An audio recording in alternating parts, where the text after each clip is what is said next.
오늘 우리에게 주시는 하나님의 말씀은 에베소서 2장 1절에서 5절 말씀입니다. 에베소서 2장 1절에서 5절 말씀입니다.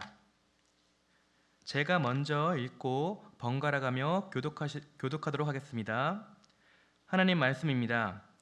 그는 허물과 죄로 죽었던 너희를 살리셨도다.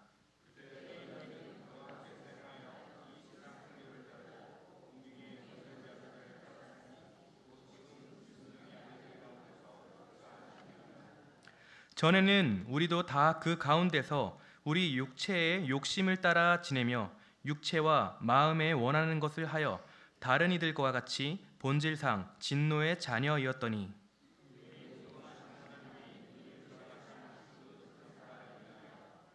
같이 읽겠습니다. 허물로 죽은 우리를 그리스도와 함께 살리셨고 너희는 은혜로 구원을 받은 것이라. 아멘. 안녕하세요, 석강교회 성도님들. 안녕하세요. 제가 중고등부 예배 때에도 한 3달 정도 하면은 꼭 한 주는 이렇게 자꾸 혀가 꼬이는 날이 이제 찾아옵니다. 그래서 양해를 부탁드립니다. 오늘 이렇게 거룩한 주일 오후 예배 가운데 또 여러분들과 함께 하나님의 말씀을 나누게 해요. 참 감사합니다.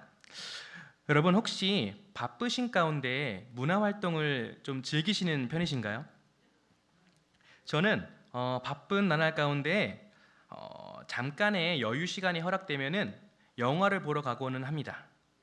그래서 요즘에는 이 영화를 너무 보러 가고 싶은데 보러 가고 싶은데 못 보던 중에 기회가 되어서 최근에 영화 한 편을 보게 되었습니다. 그 영화는 바로 좀비 딸이라는 영화입니다. 혹시 보셨나요? 네, 저는 너무 재밌게 봤어요. 이 영화는 제목대로 좀비가 나오는 그런 영화예요.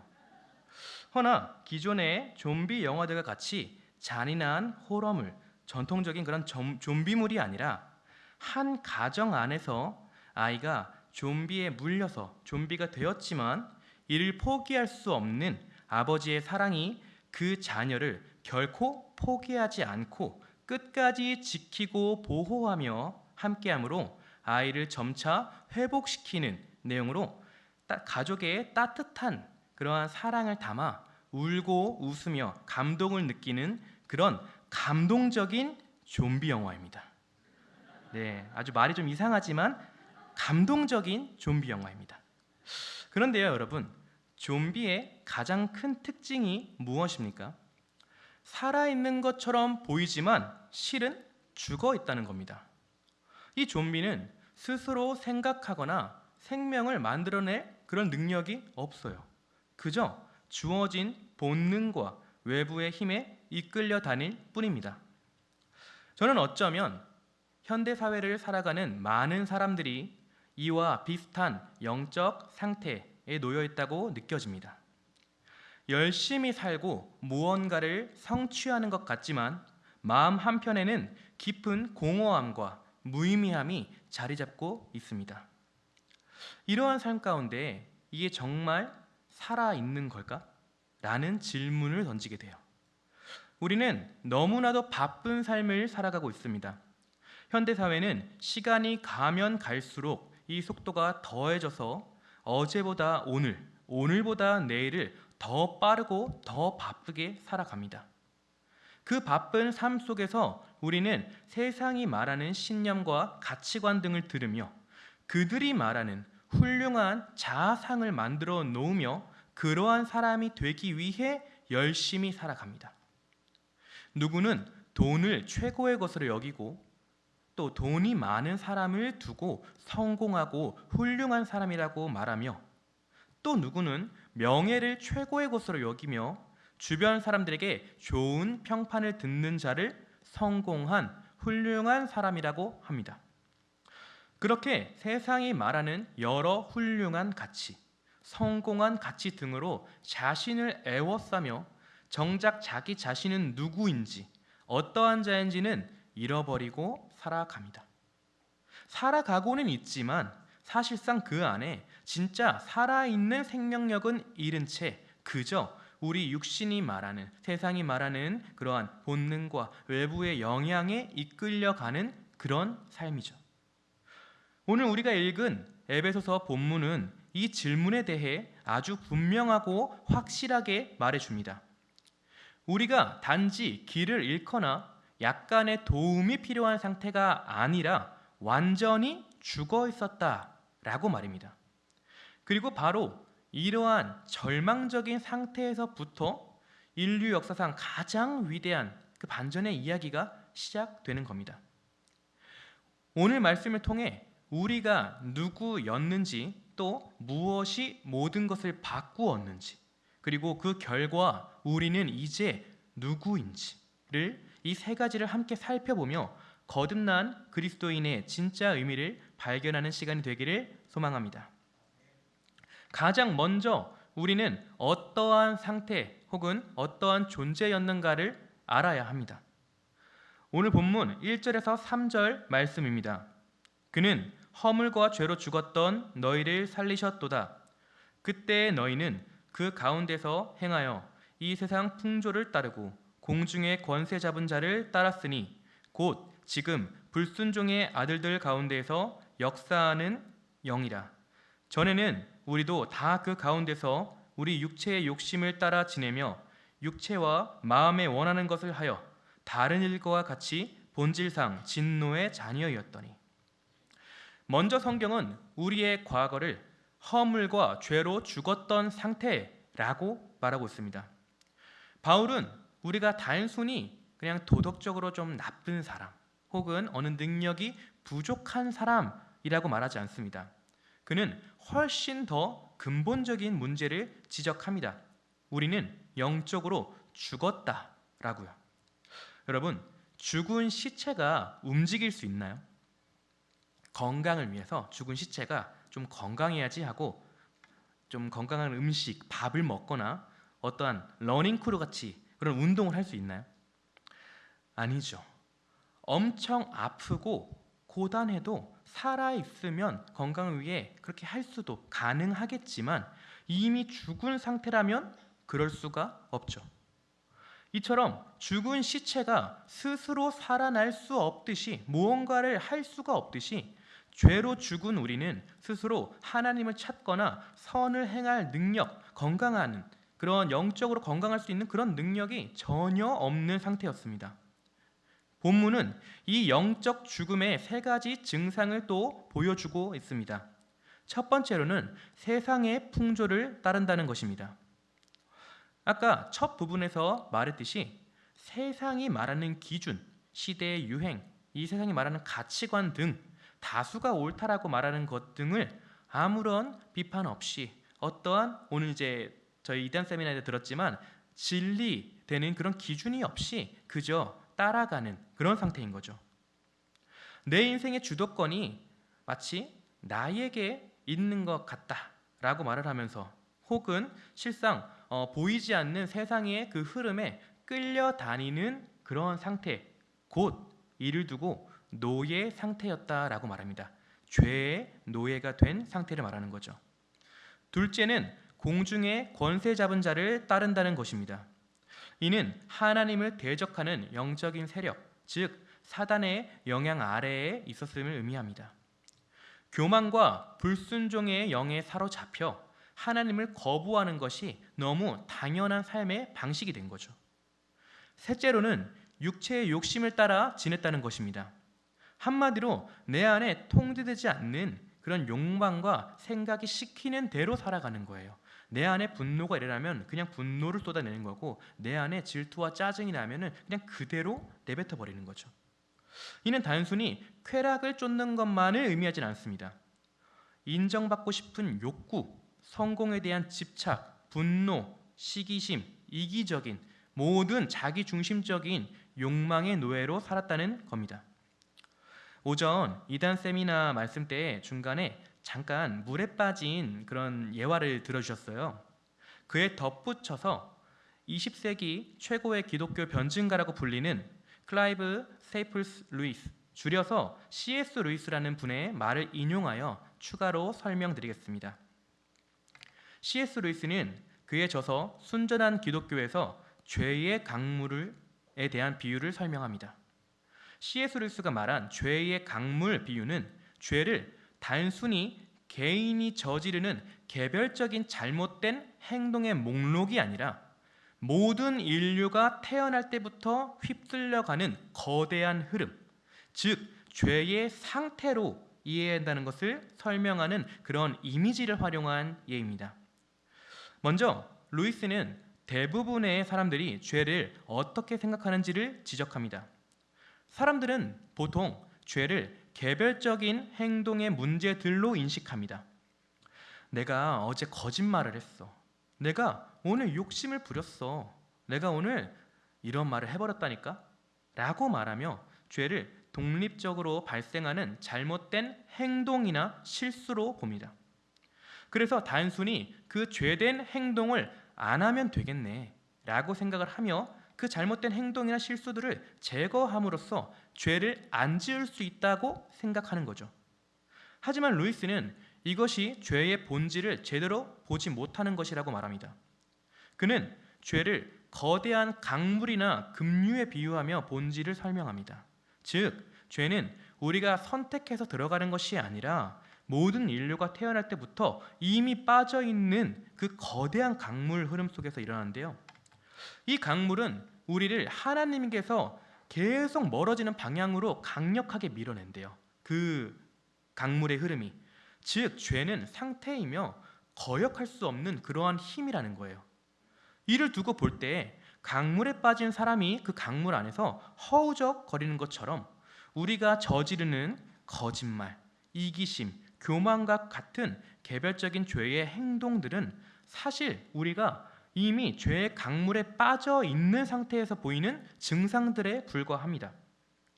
우리가 강물에서 허우적거리는 것을 멈춘다고 해서 그 강물에서 나올 수 있는 것이 아니죠.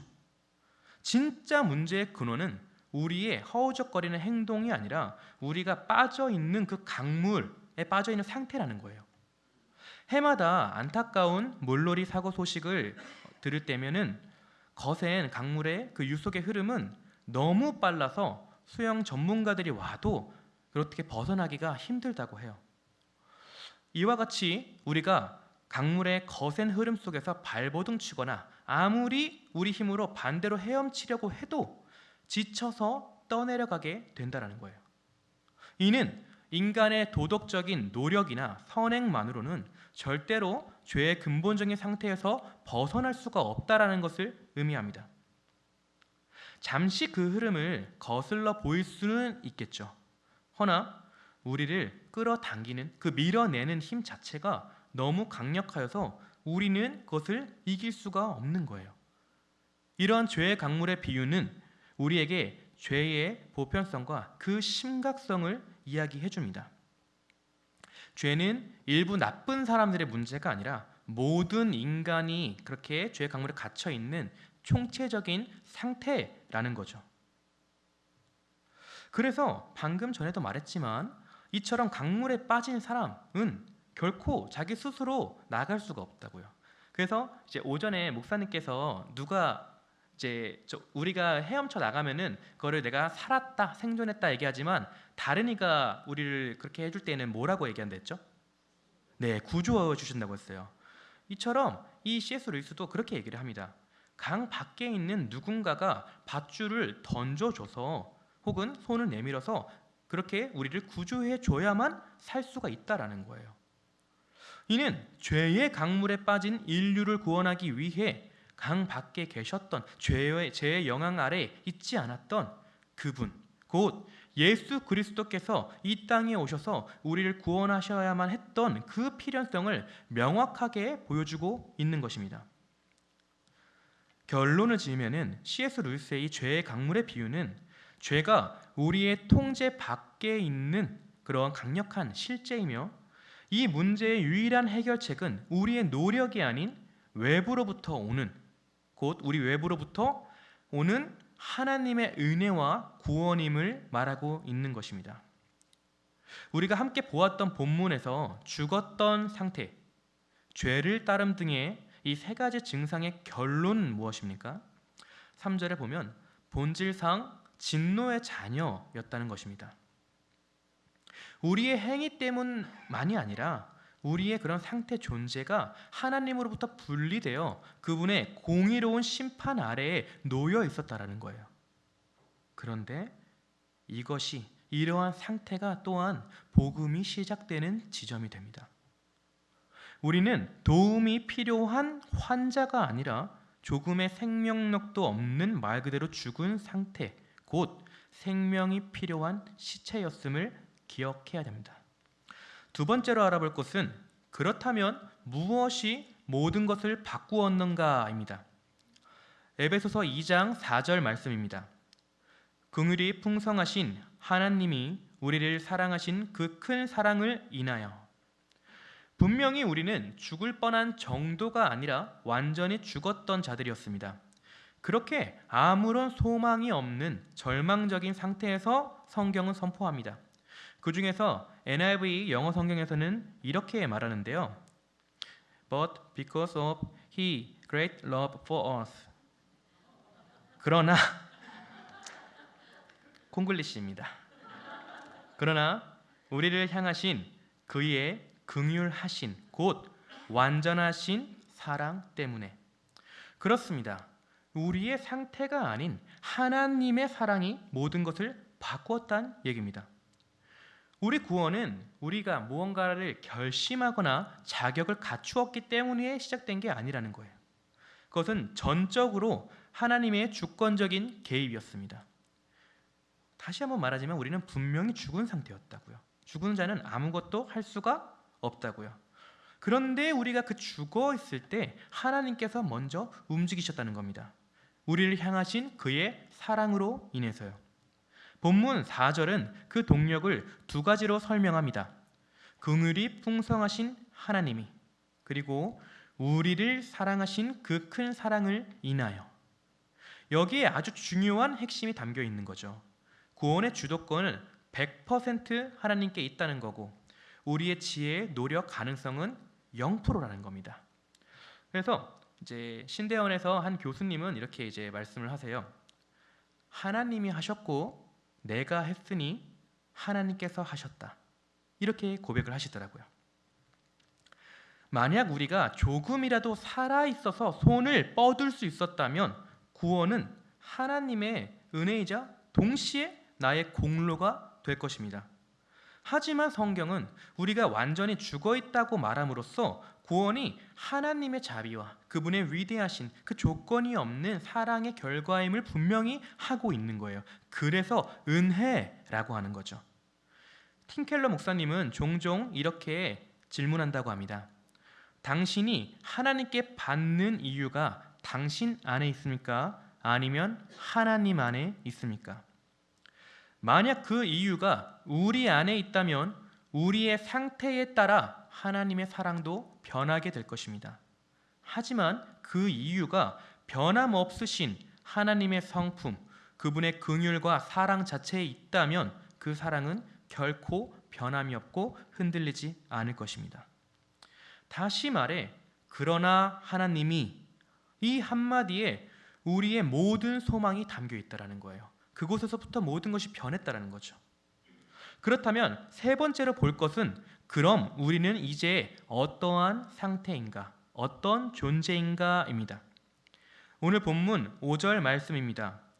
허물로 죽은 우리를 그리스도와 함께 살리셨고 너희는 은혜로 구원을 받은 것이라.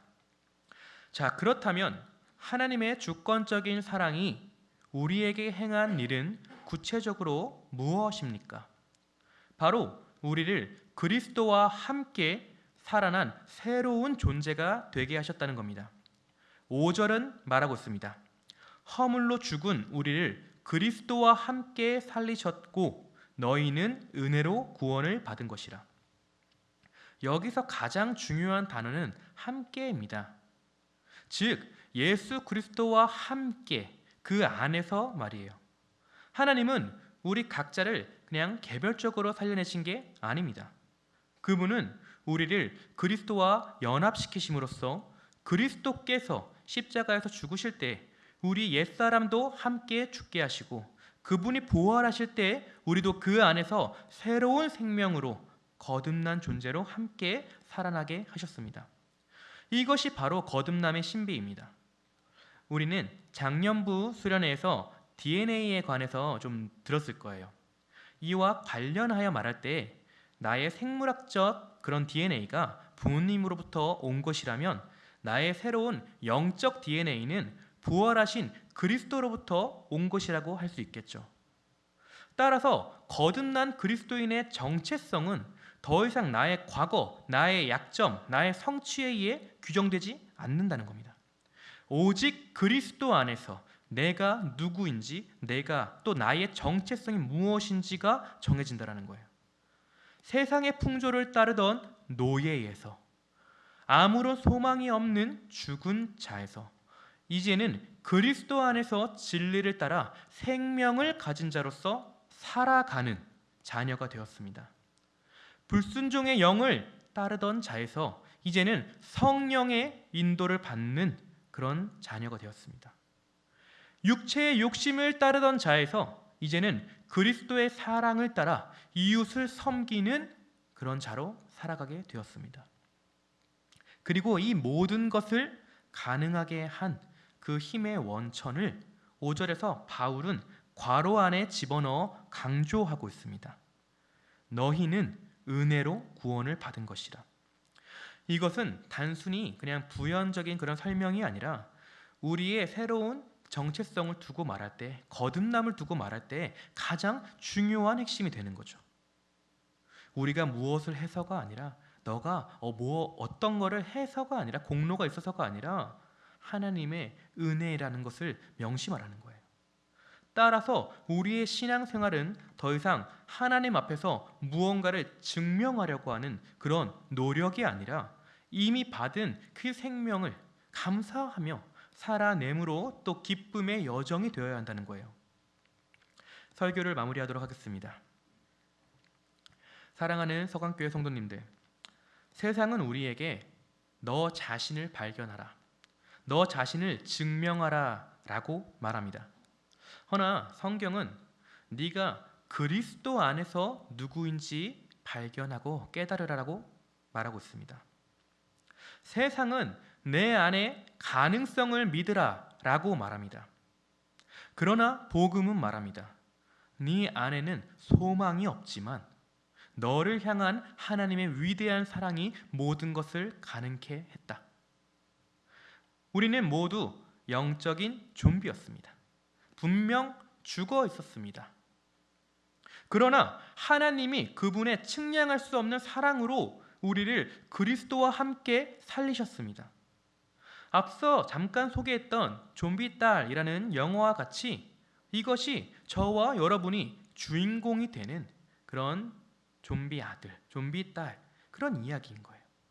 이 이야기는 우리의 공로가 아닌 우리의 참 아버지 되시는 하나님의 은혜로 쓰였습니다. 그 영화의 가장 주된 내용이에요. 육으로 볼 때 산 것처럼 보이지만 영적으로는 완전히 죽어있는 그런 좀비와 같은 상태의 우리를 우리의 참 부모이신 하나님께서 자녀되는 우리를 살리시고 또한 우리를 결코 포기하지 않으심으로 계속하여 부르시고 깨닫게 하시며 가르치시며 회복시키신다라는 그런 은혜를 주신다는 것입니다. 이를 믿으십니까? 아멘.